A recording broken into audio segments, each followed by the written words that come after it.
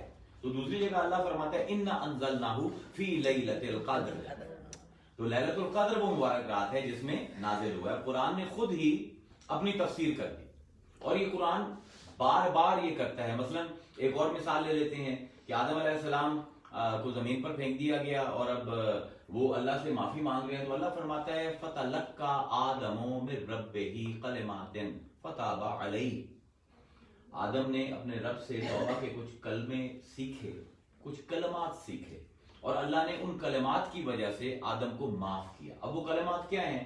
elsewhere Quran will explain ربنا ظلمنا انفسنا وَإِن لَّمْ تَغْفِرْ لَنَا وَتَرْحَمْنَا لَنَكُونَنَّ مِنَ الْخَاسِرِينَ. یعنی قرآن نے خود ہی ایک بات کی ہے اور پھر اس کو دوسری جگہ پر اس کو مفسر کر دی ہے. تفسیر کا ایک مطلب تفصیل بھی ہے کہ کسی چیز کو واضح کرنا، کسی چیز کی تشریح کرنا. اب تفسیر بالمعصور میں سب سے پہلا درجہ آتا ہے خود قرآن کا، کہ قرآن اپنے مختلف آیات کو ایکسپلین کرتا ہے. And this is probably the only book in the world which has this capacity کہ آپ کوئی بھی لفظ جو ہے اس کی connotations قرآن میں سے مختلف مقامات پر دیکھ سکتے ہیں کہ قرآن اس لفظ کو کہاں کہاں پر استعمال کر رہا ہے. دوسرا جو اس میں درجہ ہے، سب سے پہلے مفسر انسانوں میں قرآن کے خود حضور ہے. تو تفسیر بالمعصور میں جو دوسرا باب کھلتا ہے وہ ہے تفسیر القرآن بالاحادیث، حضور کی احادیث سے قرآن کو سمجھنا. لیکن unfortunately we have a very little material on it. محدثین نے کوشش کی ہے لیکن وہ غالباً 100 آیات بھی قرآن کی نہیں بنے کہ جن پر ہمارے پاس اقوال محفوظ ہیں کہ حضور نے ان کے بارے میں کیا کہا ہے. But yeah it's a very authentic source of understanding یا تفسیر کرنا قرآن کا. اب جب حضور کا وصال ہو گیا تو اب صحابہ کا دور ہے. اب صحابہ کے دور میں ظاہر ہے قرآن ہے، اور صحابہ حضور کے زمانے میں بھی جب کوئی حاجت ہوتی تھی، کوئی بات سمجھ نہیں آتی تھی قرآن کی، تو حضور سے جا کے پوچھ لیتے تھے. اب جب یہ دور آیا تو اب صحابہ کو جب بھی کوئی کنفیوژن ہوتی تھی قرآن کے بارے میں تو 3 لوگوں کے نام ہیں which are the grandest، اور کہہ سکتے ہیں کہ صحابہ میں 3 چوٹی کے مفسر. ان میں سب سے بڑا نام ہے حضرت علی کا. whenever somebody had a problem with Quran they will go to him. اور حضرت علی کا ہی یہ ہنر ہے کہ قرآن کو قرآن سے ہی سمجھاتے. He would not use rationality, he would not even try to use hadith, he would try to explain قرآن. اور اس میں بہت بڑا کام امام حسن کا ہے جو ہم نے بہت اگنور کی ہے. امام حسن علیہ السلام کے جو اقوال ہیں وہ قرآن کو قرآن سے ہی سمجھاتے ہیں. مثلا کوئی بندہ آیا تو اس نے کہا جی اللہ فرماتا ہے کہ قل هو اللہ احد اللہ الصمد، تو صمد کا لفظ جو ہے ہمیں سمجھ نہیں آتی. What does it mean؟ تو انہوں نے کہا کہ سیلف ایکسپلینیٹری، آگے پڑھو. اس نے کہا لم یلد ولم یولد. تو انہوں نے کہا وہ جس میں سے کچھ نکل نہ سکتا ہو اور جس میں کچھ گھسایا نہ جا سکتا ہو. اب یہ تفسیر بالمعصور کے اہل بیت جو ہیں قرآن کی تفسیر میں ان کو وہ جگہ نہیں دی ہم نے جو دینی چاہیے تھی. they were giving us a technique to understand Quran through itself. تو اب صحابہ کے دور میں اب اجتہاد سب سے پہلے واقع ہوا. اب سب سے پہلا نام اس میں حضرت علی کا تھا. He was their go-to person whenever they have a problem with Quran. They cannot understand Quran. The second person is Abdullah ibn Abbas. اور تیسرا بندہ ہے ابی ابن کعب. یہ 3 بہت بڑے مفسر ہیں اور سب سے پہلی تفسیر جو کتابی شکل میں لکھی گئی ہے that is by Abdullah ibn Abbas، جس کو ہم تفسیر ابن عباس کہتے ہیں. It's not much of a تفسیر بٹ آپ کہہ سکتے ہیں کہ تھوڑا تھوڑا انہوں نے قرآن کی آیتوں کو کھولا ہے اور اس میں انہوں نے جو روایتیں کی ہیں وہ 2 ہی بندوں سے کی ہیں قرآن کے بارے میں، یا حضرت عمر یا حضرت علی. So that is also a very strange phenomena کہ عبداللہ ابن عباس جب بھی کسی قرآن کی آیت کو کھولتے ہیں تو کہتے ہیں کہ قال علی قال عمر، عمر نے اس بارے میں یہ کہا، علی نے اس بارے میں یہ کہا، یا کبھی کبھی ابن کعب کا بھی نام لے لیتے ہیں. تو اب صحابہ کو جب کنفیوژنز ہوئیں تو انہوں نے ایک دوسرے سے پوچھ کے اور جو کسی کو حضور کی حدیث یاد تھی اس کے نتیجے میں انہوں نے اس تفسیر کو، اب یہ تفسیر بلڈ اپ ہو رہی ہے. اب صحابہ کے بعد اس کو ہم کہتے ہیں تفسیر القرآن بے اقوال الصحابہ. یہ علیحدہ جانرے ہے. ابھی 3 جانرے ہو چکے ہیں. پہلا جانرے یہ ہے کہ قرآن کو ایکسپلین کرے گا, دوسرا رسول قرآن کو ایکسپلین کرے گا, اور تیسرا صحابہ قرآن کو ایکسپلین کریں گے. اب اس کے بعد تابعین کے بعد اس کے بعد دور آتا ہے تابعین کا. تابعین ان لوگوں کو کہتے ہیں کہ جنہوں نے صحابہ سے تو ملاقات کی ہے لیکن حضور کے زمانے میں نہیں, جو بعد میں پیدا ہوا. اب یہاں پر سب سے پہلے تفسیر میں قیاس کا دخل ہوا. قیاس از rationality, because the times were changing and there were many things that were happening اور جن کے بارے میں بظاہر قرآن کوئی ڈائریکشن نہیں دے رہا. Now what to do? So what they would do is they would look at ahadith, they would look at aqwal sahaba, and then they will exercise their own rational judgment in understanding Quran. یہاں پہ آ کے linguistics became a very very important part of tafsir. عربی شاعری قرآنی کہ ایک ایک لفظ جو ہے اس کی کیا کیا کونوٹیشنز ہیں, اگر قرآن استعمال کر رہا ہے اس کے کیا کیا مطالب ہو سکتے ہیں. اب یہ مزید تفسیر پھیل گئی. But the real problem started, اس کو ہم کہتے ہیں تفسیر القرآن بے اقوال تابعین کی زبان سے قرآن کی تفسیر. اب جو ریئل پرابلم سٹارٹ ہو رہی ہے وہ 5ویں لیول پر آ رہی ہے جب تبع تابعین آئے. اور وہاں پر پرابلم کیا ہوئی ہے کہ اس زمانے میں ایرسٹوٹل اور سوکریٹیز ٹرانسلیٹ ہوئے اور عربی میں آ گئے. اور اب کیونکہ گریکس کا اپنا ایک ریشنل سسٹم تھا, جنہوں نے فلسفہ پڑھا ہے یونانی وہ جانتے ہیں. تو اب یہاں پر کچھ مسلمان جو تھے انہوں نے وہ گریکس کی ٹرمینالوجی کے اوپر قرآن کے کانسیپٹ کو سمجھنا شروع کر دیا. تو تبع تابعین جو تھے they became very alarmed کہ یار یہ تو اب ہم ریشنالٹی قرآن سے لے ہی نہیں رہے, ہم ریشنالٹی کہیں اور سے لے رہے ہیں, اور اس ریشنالٹی کے کو بنیاد بنا کر ہم قرآن کو ایکسپلور کر رہے ہیں, which is a very common phenomenon, you will all understand. Arabic جو ہے ہماری آپ سمجھ لیں کہ مدر لینگویج ہے اردو کی. اردو میں تقریباً about 32 to 33% words are exactly what the words are in Arabic, but their connotations are entirely different.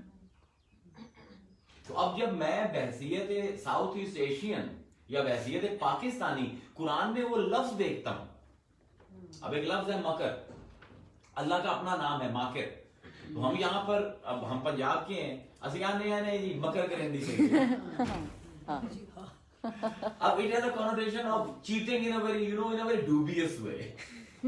تو مکر کا لفظ جیسے ہی میرے سامنے آتا ہے نا تو I see the divine in the form of a female who is trying to get away. تو یہ connotations آپ ایک لینگویج کی دوسری لینگویج پر نہیں لگا سکتے. تو تبع تابعین کے لیے the preservation of the sanctity of the meaning of the Quran became very important. انہوں نے ایک پورا علم تفسیر بنایا جس میں 14 علم ہے. For anyone to become a mufassir, he needs these 14 knowledges. It takes at least 20 years to acquire. سب سے پہلے شروع ہوتا ہے علم نحو, علم صرف, علم بدیع, علم اشتقاق, علم فصاحت, علم بلاغت, پھر علم اشعار العربیہ, پھر علم اسباب النزول, پھر آپ کا اس میں آتا ہے علم ناسخ و منسوخ, اور پھر منطق, پھر فلسفہ, پھر حکمت, اس کے بعد لنگوسٹکس, اس کے بعد دور حاضر. یہ 14 علم اگر آپ کے پاس نہیں ہیں تو انہوں نے فکس کر دیا you cannot become a مفسر. تو آپ کو جو مفسرین نظر آتے ہیں آج کل کے, یہ ماشاءاللہ 50% مفسر ہیں, زیادہ سے زیادہ, not more than that. I have gone through these 14 disciplines. مجھے کوئی کہتا ہے قرآن کی تفسیر کر دو, میں کہتا ہوں بھائی یہ میرے ہاتھ کا کھیل نہیں, and I will explain it to you why. اب جب یہ کام ہوا تو اٹ ایکچولی اس کا ایک بہت بڑا فائدہ ہوا کہ at least we had some way of protecting the original meaning of Quran from the onslaught of the rationals. But it again had a very very limiting impact on Quran. اور یہاں سے صوفی تفسیر کا ایک چیپٹر کھڑا. اب پہلی تفسیر کا جو تفسیر بالمعقول سمجھ آ گئی, صحابہ کے اقوال, حضور کے اقوال, تابعین کے اقوال, تبع تابعین کے اقوال. اب دوسرے جانرے آتا ہے تفسیر کا جس کو تفسیر بالرائے کہتے ہیں, اس کو تفسیر عقلی بھی کہتے ہیں, ریشنل تفسیر آف قرآن. یہ تبع تابعین کے زمانے کا فینومنا ہے. کہ جب آپ اپنے ذہن سے اجتہاد کر کے قیاس کر کے قرآن کے معنی متعین کر رہے ہیں. اب تفسیر بالرائے میں پھر دو تفسیر کی قسمیں, تفسیر معصور کی 5 قسمیں سمجھ لی, اب تفسیر بالرائے کی 2 موٹی قسمیں ابھی بیان کر رہا ہوں. اگر صرف ہم تفسیر کے نام ہی گنوا دیں تو 2 گھنٹے گزر جائیں گے. اس میں اب 2 قسمیں ہیں تفسیر بالرائے میں, کہ جہاں پر میں اپنا قیاس, اپنا اجتہاد, اپنا نالج یوز کر رہا ہوں to get to the meaning of the, to get to the heart of Quran. ایک کو کہتے ہیں تفسیر القرآن بالرائے المحمود, تفسیر القرآن بالرائے المذموم. تفسیر القرآن بالرائے المحمود وہ ہے کہ جو ان 14 علوم پر پوری اترتی ہے, کہ جب میں کوئی بھی تفسیر کروں تو مجھے پتا ہو کہ حضور نے اس کے بارے میں کیا کہا ہوا ہے, صحابہ نے اس کے بارے میں کیا کہا ہوا ہے, تابعین کی کیا رائے ہے, تبع تابعین کی کیا رائے ہے, فلسفہ کیا کہتا ہے, منطق کیا کہتی ہے, عربی شاعری کیا کہتی ہے. تو یہ تفسیر بالرائے المحمود ہے. You can exercise your judgement. اب اس تفسیر کے خلاف سب سے پہلے جس نے کام کیا ہے وہ ابن تیمیہ ہے. He was against this attempt at understanding Quran according to your own rationality. لیکن ابن تیمیہ میرے تو استاد ہیں, بہت بڑے ہیں, لیکن I am sorry his grip on Quran was not that good. کیونکہ میں 3-4 آیتیں اگر آپ کہیں گے تو میں 40 آیتیں پڑھ دوں گا. 3 آیتوں پر گزارا کر لیں. افلا یتدبرون القرآن ام علی قلوب اقفالها, تم کیوں نہیں غور کرتے قرآن پہ, تدبر. Why don't you exercise your rational judgment while you are reciting قرآن؟ کیا تمہارے دلوں پر تالے لگے ہوئے ہیں؟ ان فی ذلک لآیات لقوم یعقلون, قرآن میں ہم نے نشانیاں رکھی ہیں عقل والوں کے لیے. ان فی ذلک لآیات لقوم یتفکرون, ہم نے قرآن صرف ان لوگوں پر کھولا ہے جو فکر کرتے ہیں. تو بیسیکلی 3 موڈز ہیں گریک ریشنالٹی میں انسان کے چیزوں کو ایکسپلین کرنے, یا عقل ہے, یا تدبر ہے, یا تفکر ہے. آج کل ہم نے وہ بھی 3 سے 2 کرتی ہیں, اس کو ریڈکٹیو اور انڈکٹیو ریزننگ کہتے ہیں. باہر ریڈکشنزم کی مار میں کھائی ہوئی ہے سب نے. تو اب اس کو انہوں نے کہا تفسیر بالرائے المحمود, اور تفسیر بالرائے المذموم وہ ہے کہ جس میں جب میں تفسیر کرنے پر آؤں تو میں صرف اپنی طبیعت کو دیکھوں, what suits me. ایک میں نے کانسیپٹ بنایا ہوا ہے قرآن کے بارے میں, کائنات کے بارے میں, اپنے بارے میں, لوگوں کے بارے میں. اگر تو قرآن مجھے سیکنڈ کر رہا ہے تو I will accept it. اگر سیکنڈ نہیں کر رہا تو میں I will work my way around it. تو اس کو کہتے ہیں تفسیر بالرائے المذموم. مطلب آج کل جب میں, کیونکہ ہمارا اپنا یونیورسٹی بھی ہے اور ہم ہر سال 500 مفتی بھی نکالتے ہیں اور مفسر بھی نکالتے ہیں, تو میں ان سب کو یہ لیکچر جو ہے یہ بریف کر کے ضرور دیتا ہوں جو میں اب آپ کے سامنے بات کرنے لگا. Because we had this 14 knowledge, we were ensuring the sanctity of Quran, at the same time we were limiting it. تو یہاں پر تیسری قسم کھڑی ہوئی تفسیر کو, جس کو تفسیر اشاری کہتے ہیں, symbolic interpretation of Quran. کیونکہ قرآن کی ہر جملہ آیت ہے, اور آیت کا مطلب ہے نشانی. تو صوفی کہتا ہے قرآن کی ہر آیت میں اشارے ہیں. صوفی اب سٹینڈرڈ یہاں سے صوفی تفسیر کا میں کیونکہ سٹارٹ کرنے لگا ہوں, تو ایک جملہ آپ ذہن میں رکھ لیجیے صوفیاء کا. وہ کہتے ہیں کہ جتنے قاری ہیں قرآن کے ان کی اتنی نظریں ہیں, اور جتنی نظریں ہیں اتنے مفہوم ہیں, اور جتنے مفہوم ہیں اتنی تفسیر ہے. So صوفیزم جو ہے actually it is a movement against limiting the concept of God and limiting the meaning of Quran. تو اس لیے جب صوفیاء, میں پورے ایکسپلین کروں گا کہ صوفی, اگر آپ نے ایک صوفی مفسر بننا ہے تو آپ کو کیا کرنا پڑے گا. There is a total method to it. Tasawwuf at theoretical level, at application level, it is so profound and so clear. It is unmistakably clear. There is nothing ruhani about it. There is nothing grey about it. It's very black and white. We are not, ہم نے محنت نہیں کی اس کے اوپر. اسی ہمیں صرف کرامتوں کا یاد ہے, لیکن کرامتوں کے پیچھے جو سٹرگل چل رہی ہے, جو مجاہدہ چل رہا ہے, وہ ہم بھول گئے. تو اب تفسیر اشاری کا سب سے پہلا جو منکر ہیں وہ ابن تیمیہ. وہ کہتے ہیں کہ یہ بالکل بکواس ہے. اب صوفیوں کا آرگیومنٹ یہ تھا کہ the human knowledge is not stagnant, the human exposure is not stagnant. اللہ کہتا ہے کل یوم هو فی شان, روز میں نئی کام کرتا ہوں, روز میں نئی شکلیں دکھاتا ہوں. تو اٹ کین ناٹ بی کہ جو چہرہ قرآن نے صحابہ کو دکھایا تھا مجھے بھی وہ دکھائے گا. No, it has to be different. واہ. سو اب ظاہر ہے کہ اسکالرشپ کے لیے it was very threatening, because now you are giving too much empowerment to even public. کہ وہ کہتے تھے کہ قرآن کے ہر لفظ کے جتنے لسانی اعتبار ہیں, اعتبار کا لفظ بہت ضروری ہے صوفیزم میں. اعتبار is an impression of a word that I get when I hear it. اور آپ کو پتہ ہے جو سائیکالوجی لوگ پڑھے ہوئے ہیں ہمارے سامنے, سائیکیٹرسٹ بھی بیٹھے ہوئے ہیں, بہت پروفاؤنڈ سائیکیٹرسٹ ہیں, کہ لفظوں کے اپنے معنی کم ہوتے ہیں, ہم ان کو معنی بہت زیادہ اسائن کرتے ہیں. جو میری اسٹیٹ آف مائنڈ اس وقت ہے, میں جب اس لفظ کو سنوں گا تو میرا اسٹیٹ آف مائنڈ کا باعث اس کے اندر ضرور آئے گا. اس کو صوفی کہتا ہے حال.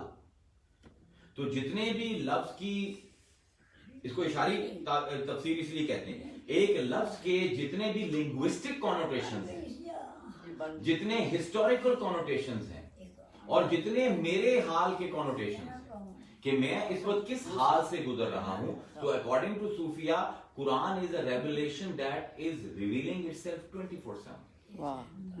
اور ایک ہی آیت آپ جب ایک حال میں ہوگے آپ کو اور مطلب بتائے گی, جب آپ خوش ہوگے اور مطلب بتائے گی. when you are in depression it will sound different to you. تو وہ کہتے تھے کہ اب ان کا وہ اسٹینڈرڈ جملہ یہ ہے کہ اگر قرآن لا محدود خدا کا کلام ہے, اب اس جملے کو سمجھنے کے لیے آپ کو تھوڑا سا فلسفہ سمجھنا پڑے گا. اللہ کی صفات ہیں, ہم سب جانتے ہیں, ایٹریبیوٹس آف گاڈ.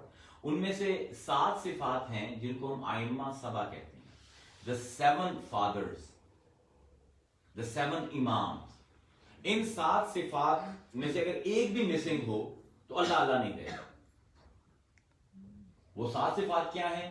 حیات, علم, ارادہ, قدرت, کلام, سماعت, بصارت. یہ آپ کی 7 جو ہیں وہ صفت ہیں. اگر کوئی چیز زندہ ہی نہیں ہوگی تو اللہ کیسے بنے گی؟ اور اگر زندہ ہے تو زندہ ایکسپیرینس کرتا ہے تو علم آئے گا. اب علم تو آ گیا, کیا ارادہ بھی ہوتا ہے اس علم پر کہ نہیں, فائل ہونے کے لیے, ایکٹیو ہونے کے لیے؟ اور اگر ارادہ کر لی ہے تو کیا طاقت بھی رکھتا ہے اپنے ارادے کو امپلیمنٹ کرنے کی؟ اور اپنا ارادہ جب اس نے اپنے علم کو امپلیمنٹ کرنا ہے تو اس کو کلام چاہیے تاکہ بول کے بتائے اپنی مخلوق کو. اور پھر کیونکہ اللہ ہے تو ساری مخلوق پر نظر بھی رکھنی ہے تو بصیر بھی ہونا چاہیے. اور اگر مخلوق کو کوئی شکایت ہے اور وہ کہتی ہے کہ اللہ میاں میرا یہ کام کر دے تو سماعت بھی درکار ہے. تو یہ 7 صفات ہیں which makes God what he is. اور اس کے اوپر تمام مکاتب فکر اسلام کے سب کا اجماع, کسی کا اختلاف نہیں. اب صوفیاء کے نزدیک جو کلام ہے it is one of the ذاتی صفت of God. اب آپ کو یہ سمجھنا پڑے گا کہ میں بحیثیت انسان, میری ایک ذات ہے اور ایک وجود ہے, اور دونوں میں ڈویلٹی پائی جاتی ہے. مثلا ذات تو میری ہے اس وقت, لیکن وجود میرا صرف یہاں پر بیٹھا ہوا ہے سنیا کے سامنے. So I cannot be in ہستونیس at the same time. I cannot be in my home at the same time. تو میرا وجود اور ذات جو ہے اس میں ثانویت پائی جاتی ہے, اس میں ڈویلٹی پائی جاتی ہے. لیکن اللہ کی ذات اور صفت میں ڈویلٹی نہیں پائی جاتی. وہ ذات تو ہے, مولوی نے اس کو عرش پر بٹھایا ہوا ہے, لیکن وہ کہتا ہے وَهُوَ مَعَكُمْ أَيْنَمَا كُنتُمْ, جہاں تم ہو میں تمہارے ساتھ. فَأَيْنَمَا تُوَلُّوا فَثَمَّ وَجْهُ اللَّهِ, جس طرف بھی دیکھو گے میرا ہی چہرہ تمہارے سامنے ہے. سو اللہ تعالیٰ کی ذات اور صفت کے اندر ڈویلٹی نہیں ہے. ہی از وننس, ہی از احد.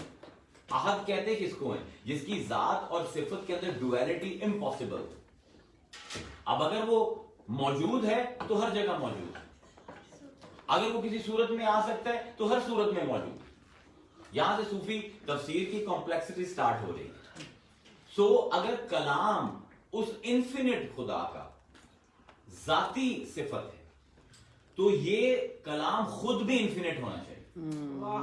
سبحان اللہ, سبحان اللہ, بیوٹیفل. تو وہ کہتے ہیں کہ جب بھی تفسیر سکھاؤ کسی کو استاد بن کر, تو ذہن میں ایک بات رکھنا کہ تمہاری تفسیر حرف آخر نہیں ہے، اس لیے اس کو وہ تعویل کہتے ہیں، returning it back to its source. وہ کہتے ہیں we don't know, we have to have a method to reach back to the متکلم، کہ جس کا یہ کلام ہے اسی سے ہی پوچھ کر بتائیں گے وہ کیا کہنا چاہتا ہے. And every time he will come up with a different answer, because God is the God of all possibilities. اگر وہ لامحدود ہے، infinity as definition is which does not accept any limit. تو اگر اب رب کی ذات میں اور اس کی صفات میں فرق نہیں ہے تو اس کا کلام لمٹ کیسے قبول کرے گا؟ تو اس لیے جب بھی آپ یہ کہتے ہو کہ میں نے یہ تفسیر کر دی ہے، اس کے علاوہ تفسیر نہیں ہو سکتی، صوفی کے مطابق اس سے بڑا کفر کوئی نہیں ہے دنیا. اور وہ یہاں پر حدیث لاتے ہیں صوفیاء کہ حضور نے فرمایا کہ قیامت کے دن میں سب کو بخشوا لوں گا اپنی امت سے، ماں سوائے ان کے جو قرآن کے قیدی ہوں. تو صوفیاء کے مطابق جو بندہ یہ کہتا ہے کہ یہ جو میں نے فتویٰ دی ہے قرآن پر، اس کے علاوہ اور کوئی پروبیبل میننگ نہیں، وہ قرآن کا قیدی ہے. Because Quran in its own essence was infinite and now you have limited it. وہ چاہے آپ لسانیات کے ذریعے اس کو لمٹ کریں، اس کو منطق کے ذریعے لمٹ کریں، اس کو فلسفے کے ذریعے لمٹ کریں، اس کو ہسٹوریکل اسباب النزول کے ذریعے لمٹ کریں، you cannot limit the word of God. That is the premise جو تفسیر اشاری کا ہے، تفسیر صوفیاء کا ہے، کہ یہ لامحدود خدا کا لامحدود کلام ہے جو لامحدود لوگوں پر لامحدود زمانے تک لامحدود معنی بکھیرتا رہے گا. اس کے لیے وہ جو سمبل یوز کرتے ہیں اوشن وداؤٹ شور، ابن عربی نے جو یوز کیا. اور just imagine now the richness of this شیخ، جو کبھی ان کو کافر کہہ دیتے ہیں، کبھی کچھ کہہ دیتے ہیں، واٹ ایور. ہمارا تو ہے اللہ میاں تو آف ڈیوٹی ہے، ہم ہی فیصلے کر رہے ہیں لوگوں کے ایمانوں کے، اللہ میاں تو کوئی فیصلہ نہیں کر رہا. تو وہ یہ کہتے ہیں، اور بڑی خوبصورت سٹیٹمنٹ ہے ان کی فتوحات مکیہ میں، اور یہ تیرے سننے کی ہے. وہ کہتے ہیں کہ قرآن سے ہر آدمی ہر وہ چیز لے لیتا ہے جو وہ چاہتا ہے. واہ واہ، سبحان اللہ. It is not about Quran, it's about you. اوہ سبحان اللہ، سبحان اور اس کے اللہ. اوپر شیخ کا کمال ہے کہ قرآن کی آیت فٹ کرتے ہیں. اب قرآن ہدایت کی کتاب ہے، قرآن ہدایت کی کتاب ہے. اللہ فرماتا ہے قرآن میں کہ یضل بہ کثیرا ویہدی بہ کثیرا ولا یضل بہ الا الفاسقین. اسی قرآن سے میں بہت لوگوں کو گمراہ کرتا ہوں. God seeing himself. تو جب کوئی مولوی کہتا ہے قرآن گمراہ نہیں کرتا تو I'm sorry but you're contradicting Quran. It is the biggest گمراہی. اسی قرآن سے میں بہت لوگوں کو گمراہ کرتا ہوں، اسی قرآن سے میں بہت لوگوں کو ہدایت دیتا ہوں. ہاں جو فاسق ہیں گمراہ صرف ان کو کرتا ہوں. So it's now not about Quran, it's about the قاری.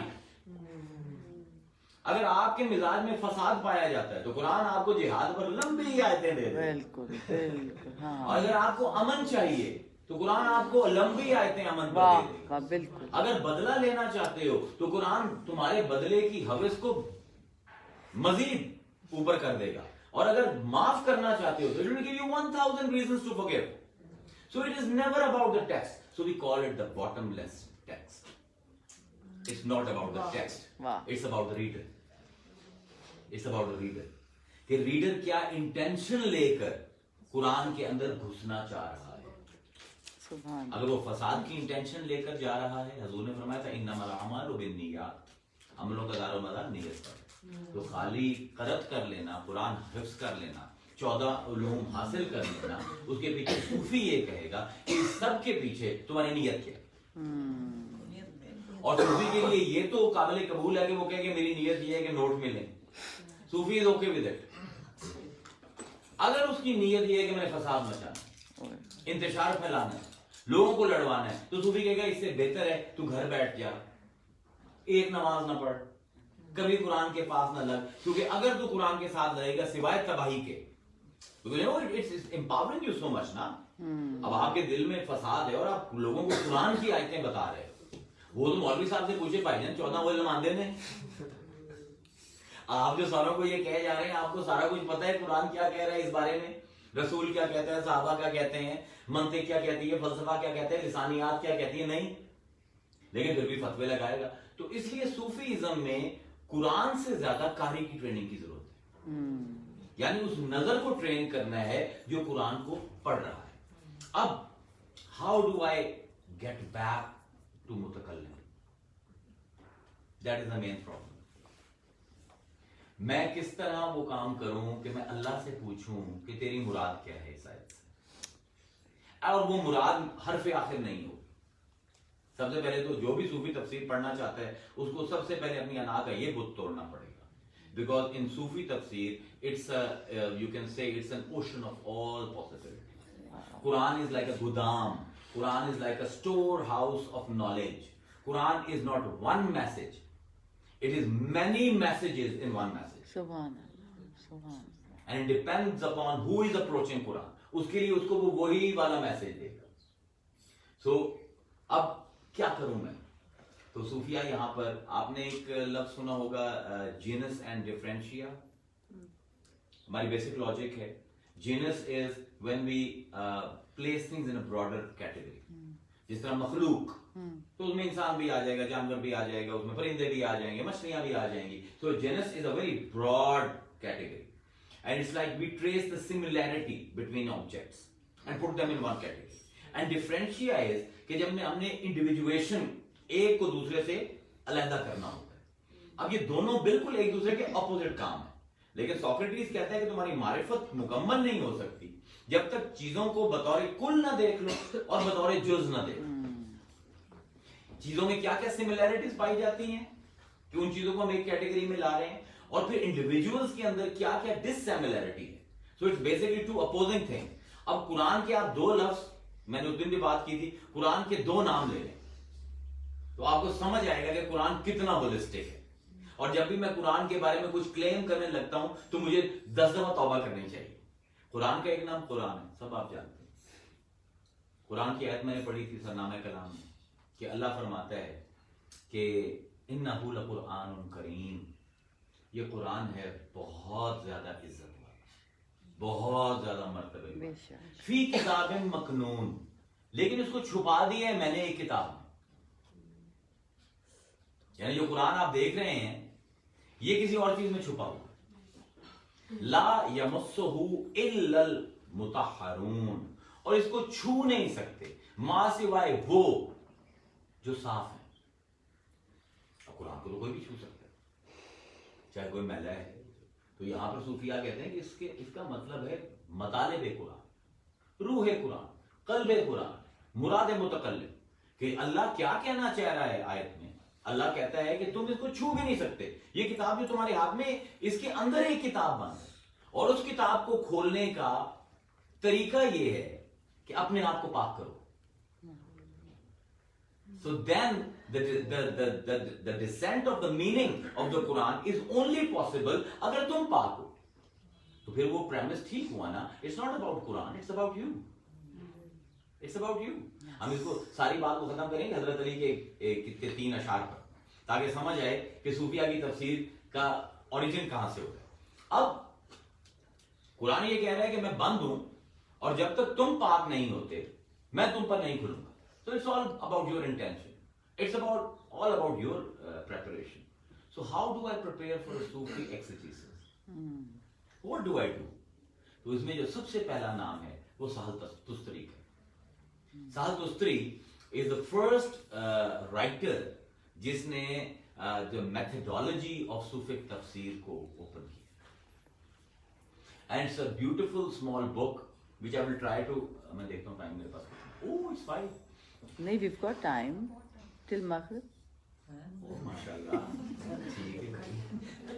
تو اب اس کا طریقہ کیا ہے؟ آپ کو بلایا ہی ہے تو وہ اس کو اگر آپ عام زبان میں سمجھنا چاہتے ہیں تو وہ فلسفہ ذاکر و مذکور ہے, جو ذکر کرتا ہے اور جس کا ذکر کیا جاتا ہے. So سہل تستری starts with the statement کہ اللہ کی جتنی بھی کتابیں ہیں وہ اللہ کا سر ہے.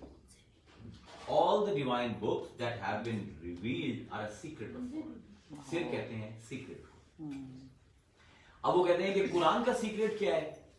وہ کہتے ہیں حروف مقطعات. مقطع عربی میں کہتے ہیں کہ جو ایک دوسرے کے ساتھ ہو لیکن کٹا ہوا ہو. جس طرح الف لام میم، ہا میم، یاسین، طٰہٰ، الف لام را. یہاں سے وہ سٹارٹ کرتے ہیں اپنا میتھڈ کہ یہ جتنے بھی حروف مقطعات ہیں ان سب کو اکٹھا کرو، بیکاز صوفی ازم میں مرشد کے علاوہ آپ سفر نہیں کر سکتے. So you should have one murshid who is connected to the upper realm. وہ ان میں سے 12 اسماء بنائے گا، انہی میں سے. اس کا کام یہ ہے. آج کل تو وصال اللہ بڑے کرواتے ہیں، تو میں شیخ کے پاس گیا ہوں، میں کہنا جی 12 اسم کے 10 وہ کہنا 7.5. It's not that easy. اگر آپ فضول باتیں کرو گے تو there is somebody who is going to catch you. تو حروف مقطعات سے 4 ناموں کے 3 پیئرز بنائے جاتے ہیں، 3 ناموں کے 4 پیئرز بنائے جاتے ہیں، جو ہر ایک قاری کے لیے فرق ہوں گے، ہر ایک مرید کے لیے فرق ہوں گے. They will not be similar. انہی حروف کا آپ ارینجمنٹ کرو گے اور اب آپ ان کا ذکر شروع کرو گے، اور ذکر کا ردم بھی مرشد بتائے گا کہ ہر اسم کو کس ردم کے ساتھ کرنا ہے. کیونکہ صوفی کازمولوجی میں پوری دنیا میں جو کچھ کون و مکان میں پایا جاتا ہے، it's a reflection of the names of God. ہم سب اگر اس دنیا میں بیٹھے ہیں کیوں بیٹھے ہوئے ہیں؟ کیونکہ وہ خالق ہے. ہم سب کے رنگ ایک دوسرے سے فرق کیوں ہیں؟ کیونکہ وہ مصور ہے. ہم سب کی پرسنالٹی ایک دوسرے سے جدا جدا کیوں ہے؟ کیونکہ وہ واحد ہے. So whatever you see in this world, کوئی بھی کریشن آپ دیکھتے ہو وہ اللہ تعالیٰ کے اسماء کا ریفلیکشن ہے. تو اب وہ شیخ جو ہے وہ پیئرز بنائے گا اسماء کے، اور the pair will be always in opposition to one another. That is very important. وہ ایک اسم لے گا اللہ تعالیٰ کا جو اپنے ہی دوسرے اسم کے بالکل بینگ اپوزٹ ہوگا. جس طرح ظاہر ہے تو اس کے ساتھ باطن کا ورد کروائے گا، اول ہے تو اس کے ساتھ آخر کا ورد کرائے گا. اگر وہ محیی ہے زندگی دینے والا تو الممید جو زندگی لیتا ہے. اب these are two opposing attributes. قرآن میں جتنے بھی اللہ کے اسماء ہیں they stand in stark opposition to each other. تو وہ ورد کروائے گا. اب جب وہ ورد شروع کرے گا تو what will happen? According to Sahal Tustari, he will have 4 ascents. ذاکر جو یعنی جو پورا فلسفہ ہے اس کے پریمس کن بنیادوں پر ہے؟ پہلا پریمس یہ ہے کہ ہر چیز جو ہے وہ اسماء الہی کے نتیجے میں اس دنیا میں ہے. دوسرا یہ ہے کہ قرآن اسماء الہی کو اکٹھا کرنے والا ہے. اب قرآن کی جب بات کرتے ہیں میں بیچ میں بھول گیا، sorry I am really sorry, وہ ٹائم کے چکر میں بات بھول گیا تھا. قرآن لفظ اس کے 2 مادے ہیں. بعض علماء کے نزدیک قرآن کا لفظ قاف رے نون قرنا اس سے نکلا ہے، اور بعض کے نزدیک یہ قر سے نکلا ہے قاف رے. اب جو امام اشری ہیں، اشریہ سلسلے کے جو امام ہیں اور لغت کے بہت بڑے امام ہیں، ان کے مطابق قرآن جو ہے وہ قرنا سے نکلا ہے. اور قرنا کہتے ہیں قرن الشیء بالشیء، ایک چیز کو دوسری چیز کے قریب کر دینا. تو قرآن از جینس آف دا فلاسفرز، جو ہر چیز کو ایک چیز کے اندر اکٹھا کر دیتا ہے، جمع کر دیتا ہے، ایک چیز کو دوسری چیز جیسا بنا دیتا ہے، چیزوں کے درمیان سملیرٹی تلاش کرتا ہے. دوسرے جو ہیں امام مجاہد وغیرہ وہ کہتے ہیں کہ اس کا مادہ قر ہے. اب قر کہتے ہیں چیزوں کو ملانا. قرۃ الماء فی الحوض، میں نے حوض کے اندر پانی اکٹھا کیا. قر کہتے ہیں اکٹھا کرنے کو، قرنا کہتے ہیں اکٹھا کرنے کو. اب قرآن وہ ہے جو سب کو اکٹھا کر رہا ہے، اور پھر اس کا نام ہے الفرقان. تبارک الذی نزل الفرقان علی عبدہ لیکون للعالمین نذیرا. پاک ہے وہ ذات جس نے اپنے بندے پر فرقان اتارا.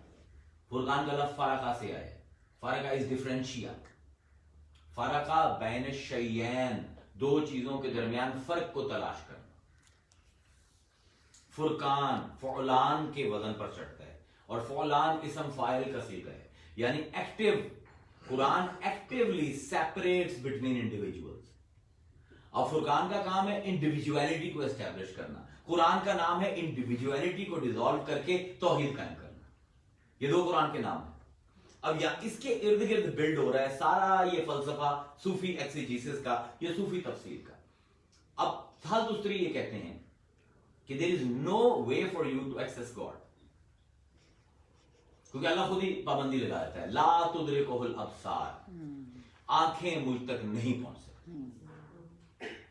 لا تدرکہ الابصار وہو یدرک الابصار, آنکھیں مجھ تک نہیں پہنچتی, میں آنکھوں تک پہنچتا ہوں. سبحان اللہ, سبحان اللہ. So it's a downward movement. If you look at روحانیت, اب قرآن کو بھی اگر آپ دیکھیں تو اِنَّا أَنزَلْنَاهُ, اس کو ہم نے اتارا ہے. There is a descent. When Quran talks about Quran itself, it's always talking about a descent. اور انسان کا بھی جب بات ہوتا ہے تو آدم اور حوا کو ڈسینٹ میں بھیجا گیا. روح کی بھی جب قرآن بات کرتا ہے, یہی آپ لے لیں اِنَّا أَنزَلْنَاهُ فِي لَيْلَةِ الْقَدْرِ وَمَا أَدْرَاكَ مَا لَيْلَةُ الْقَدْرِ لَيْلَةُ الْقَدْرِ خَيْرٌ مِنَ أَلْفِ شَهْرٍ تَنَزَّلُ الْمَلَائِكَةُ وَالرُّوحُ. روح بھی ڈسینٹ میں ہے, قرآن بھی ڈسینٹ میں ہے, انسان بھی ڈسینٹ میں ہے, اور روح بھی ڈسینٹ میں ہے. دس از اے فریم ورک آف قرآن. اس کو آج تک ایکسپلور نہیں کیا گیا. اب سہل تستری یہ کہتے ہیں کہ یہ ڈسینٹ کیا ہے. اب ان کے مطابق we have this capacity to reverse this descent. کیونکہ ہم نے مراد متکلم تک پہنچنے کے لیے اس کے پاس پہنچنا ہے جس نے یہ کلام نازل کیا ہے. تو جب اس نے ڈسینٹ دیا ہے میری روح کو اور اپنے کلام کو, تو اب اسینٹ جو ہے وہ بھی اسی سورس سے ہوگا. اور یہاں پر وہ سال دوسری قرآن کی آیت نقل کرتے ہیں کہ اللہ فرماتے ہیں یا ایھا الانسان انکا کادح الی ربک قدحا فملاقی. اے انسان, تو نے آہیں بھر بھر کے, تو نے سہ سہ کے, تو نے تھک تھک کر چڑھنا ہے اور مجھ سے ملاقات کرنا ہے. اب راستہ ہے مشکل اور تھکا دینا. اور پھر کہتا ہے لقد خلقنا الانسان فی کبد, ہم نے انسان کو انگزائٹی میں پیدا کیا. You are a anxious being. کان الانسان عجولا, اور انسان بہت جلد باز. You know, you're seeing my problem. خلق الانسان ضعیفا, انسان کو میں نے کمزور پیدا کیا ہے. میں کمزور ہوں. I am a collection of anxieties and I am not patient. I want everything now.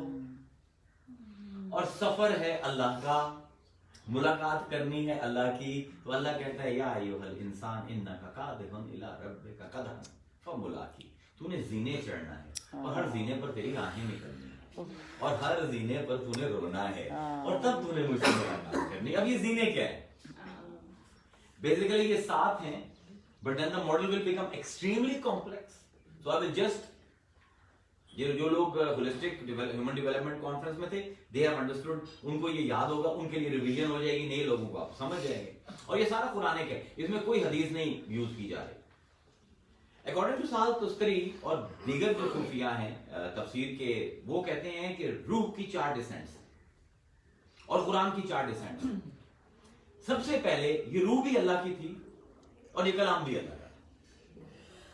So it all starts with unity. اس کو کہتے ہیں عالم لاہوت, the realm of divinity in which there is no separation. یہاں پر فرقان کا وجود نہیں, قرآن ہے. At the highest level it will be قرآن. تو یہ وہاں پر قرآن جو ہے اور انسان کی روح, یہ دونوں اللہ کے پاس. پھر جب اللہ کا ارادہ ہوا تخلیق کرنے کا, تو جو پہلی ڈسینٹ عالم لاہوت جس کو صوفی کہتے ہیں, which is in English the realm of divinity, اس کو جب اللہ تعالیٰ نے ڈسینٹ دیا روح کو اور قرآن کو دوسرے درجے میں, تو اس کو صوفیاء جو ہیں اپنی زبان میں عالم جبروت کہتے ہیں, the realm of omnipotence. یہاں پر بھی قرآن ہے. It is collecting everything. It is not excluding anything. Omnipotence کی مطلب اس کی ڈیفینیشن یہی ہے کہ which is all pervading, all accepting. اب یہ دوسری ڈسینٹ ہے اس کی, یہ دوسری ڈسینٹ ہے. پھر ہے عالم ملک, the realm of sovereignty, the realm of subtleties, جس میں فرشتے رہتے ہیں. اور ان دونوں ریلمز کو قرآن نے بڑا خوبصورت, شاعری کا شوق ہے کسی کو؟ شاعری کا شوق ہے. سورہ ملک کا مطلع پہلا شعر, تبارک الذی بیدہ الملک, پاک ہے وہ ذات جس کے ہاتھ میں پورا ملک ہے. اور مقطع سورہ یاسین کا فسبحان الذی بیدہ ملکوت کل شیء، وہ ذات پاک ہے جس کے ہاتھ میں ہر چیز کی سٹلٹی، ہر چیز کے ایسنسز ہیں. These are the two hands of God in Quran. The hands of mulk. Mulk is the realm of existence, the realm of material existence, and malakut is the realm of non-material existence, the realm of subtlety.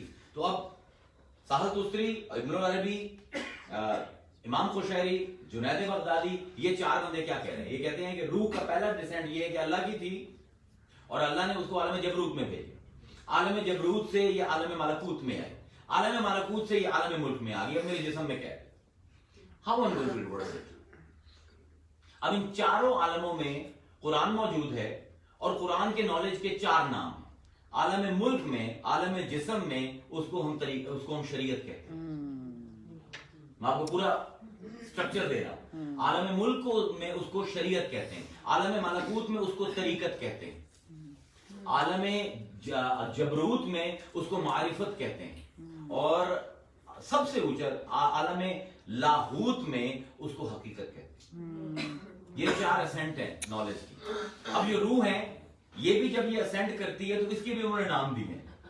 عالم ملک میں جہاں پر شریعت ہے اس کا نام روح الجسمانی ہے.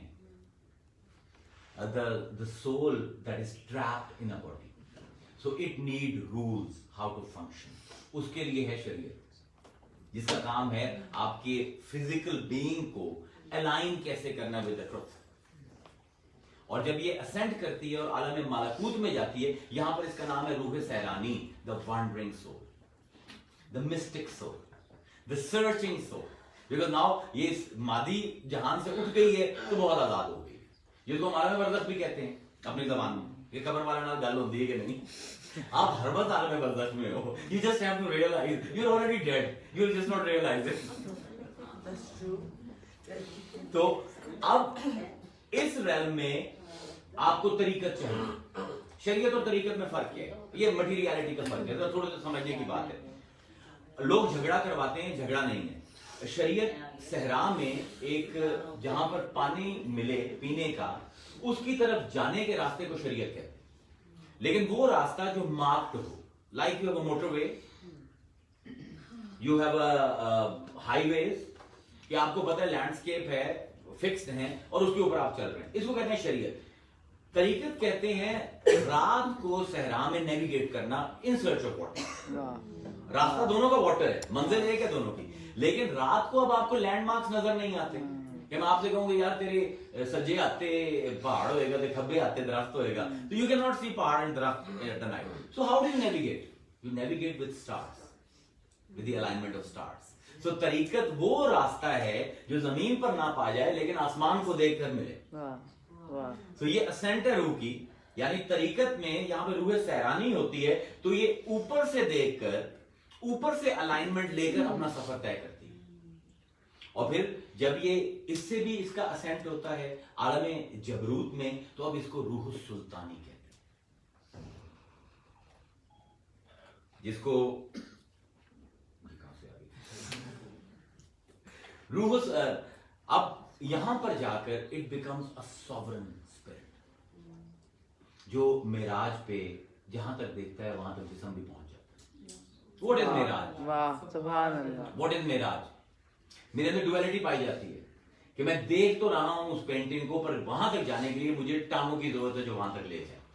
معراج اس عمل کو کہتے ہیں کہ جہاں دیکھوں وہاں پہنچ جاؤں. So technically speaking, if somebody wants to understand, it's the collapse of time and space. Collapse of temporality and space. اب یہاں سے ہمارا جو فائنل گول ہے وہ یہ ہے کہ میں روح قدسی تک پہنچوں عالم لاہوت میں. وہاں پر میں اپنے رب سے پوچھوں پروردگار تو نے یہ جو آیت اتاری ہے اس کا میرے لیے کیا مطلب؟ میں سب کا ٹھیکیدار نہیں. I just want you to tell me what is in there for me. میری یہ کس طرح گائیڈ کر سکتی ہے، اس کو حقیقت ہے. اب ساحل تستری نے یہاں سے اپنا ڈائلاگ کھولا. ابھی ہم نے ان کو دیباچہ بھی مکمل نہیں کیا. یہاں سے وہ ڈائلاگ کھولتے ہیں کہ یہ چار منازل تو نے طے کر کے اس متکلم کے پاس پہنچنا ہے. So basically what he's trying to say, it will sound a bit shirkiya, but it is not. It's a collapse of Qari, Quran and Mutakallim.